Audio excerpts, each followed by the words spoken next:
What's the recipe for good pet food? Nutritious ingredients, some scientific insight, and a dash of love. There's one thing that's not on the list: mycotoxins. This is the Mycotoxin Minute.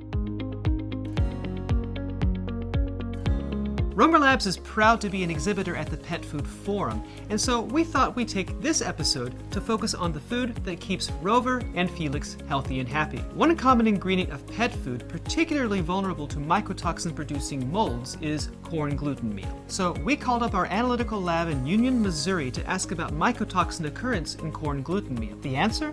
This year, we're seeing some sharp increases in zearalenone concentration compared to previous years. But wait, you may be thinking, zearalenone isn't regulated. And you'd be right, but longtime viewers will know there's an acronym we use to answer this criticism: JBINRDMIND. This means, just because it's not regulated doesn't mean it's not dangerous. Though there is no binding regulation for Zen in the US and Canada, it is still toxic. Zearalenone can cause hyperestrogenism, a serious condition that can negatively affect the health and well-being of pets and other animals. Beyond that, pet food producers know that their customers expect them to make a product of people food quality. There's a reason that we say our pets are members of the family. So what has zearalenone been up to this year in corn gluten meal? Well, to answer this question, we're looking at two important thresholds from the last 3 years: 500 and 1,000 ppb. In 2018, we tested around 950 samples. 6 in 10 had concentrations exceeding 500 ppb,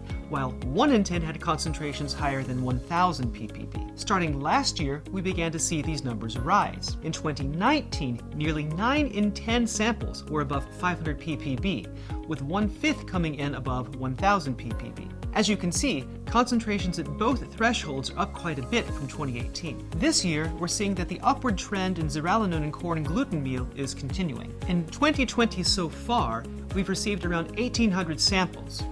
More than 9 in 10 are testing above 500 ppb. Nearly half of all samples, 44%, are testing above 1,000 ppb. The average contamination of all samples confirms this finding, as you can see here.